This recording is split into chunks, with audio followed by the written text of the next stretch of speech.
Okay, welcome back. I hope exam 2 went well, and we are going to keep chugging along here and talk about chapter 5, which is all about measurement, and will be the first chapter on your third exam. You can see the objectives here as you saw at the beginning of the module, but basically we're going to dig into the idea of construct validity a little bit more than we already have. We will review some things about operational definitions and the common forms they take. And then the new stuff is going to be scales of measurement, talking about the different kinds of those, ways in which researchers can establish reliability. Again, we've mentioned that concept, but now we'll go into a little bit more depth and talk about different forms of validity necessary to establish construct validity. That is, there are subforms of validity under the idea of construct validity, so that when we are looking at construct validity, essentially we are getting a profile of different forms of validity to inform sort of the overall judgment. Getting a little bit ahead of ourselves here, so let's start at the beginning.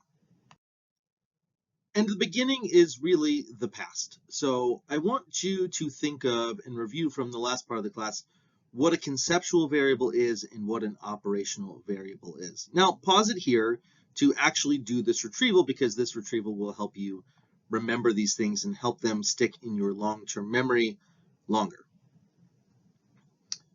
So now you've come back, you know that a conceptual variable is an abstract idea that psychologists or researchers tend to want to measure, but there sometimes are no specific ways to measure them. So things like love, happiness, anger, desperation, things like that, which are ideas, we have notions about. We sort of maybe recognize them when we see them, but they're a little bit harder to measure. And accordingly, researchers have to rely on operational variables or operational definitions, which are the specific way that a researcher is choosing to measure or put numbers to that conceptual variable. And as we previously talked about, there is really a couple different ways you can do this. So in psychology, we get, several of these, or more often than not, you'll see these. The first one are self-report measures. We're going to talk more in depth about this in the next module, but this is where people record answers about themselves concerning a particular topic, their attitudes, their feelings, maybe how often they engage in so-and-so behavior. We can also look at observational measures. These are recording behaviors related to a particular construct. We'll also talk about this in the next chapter. Sometimes this can be real time, like we could go out to a park and measure how often people are staring at their phone instead of staring at trees, or we can look at what they so-called traces of behavior, which is evidence of doing behavior after the fact. And then we can also use physiological measures that record biological data, again, corresponding with a particular topic of interest or conceptual variable.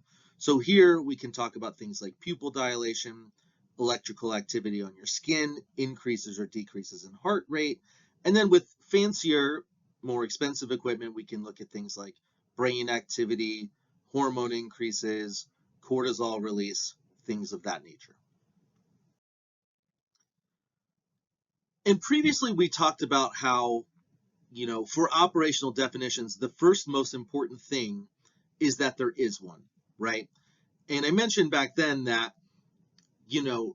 before we can talk about if it's a good operational definition, which we can have that conversation in which we're about to have right now, you do need to have one, okay? So now let's talk about, is it a good operational definition? And oftentimes students want to know, well, is one of those types of measures, self-report, physiological, or observational, better than the other? And the answer is, it sort of depends on what you're studying. Obviously for some kinds of things, physiological is going to be better, but for other kinds of things, observational may be better. And so it is going to depend But I also want to introduce to you this idea of converging operations, which is for us as consumers of research to really believe in something, to really trust it. I think it's helpful to make sure that what you're finding isn't an artifact or influenced simply by the way it's measured. So if we use a survey to measure someone's angst, let's say, and we find, some result that is of interest, we want to be sure that the result of interest about angst is not simply there because we used a survey. And it would disappear if we used a different kind of measure. That would tell us that really what we're picking up on is not the conceptual variable, but something about how it's measured or how those questions are being asked.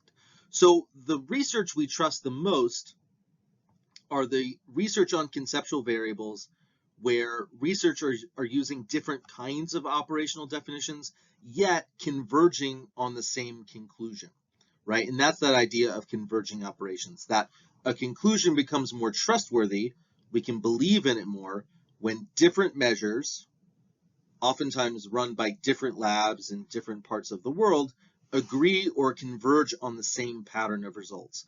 And so that is what I would say is the gold standard, right, in terms of trustworthiness. Now, any particular research study probably won't be able to have all of those different kinds of operational definitions in one study, and that's why science to progress takes many, many studies over many, many years. But that's really the gold standard that we're looking for, this idea of converging operations where different versions of operational definitions measured in different ways still result in the same conclusion about the conceptual variable that you're interested in.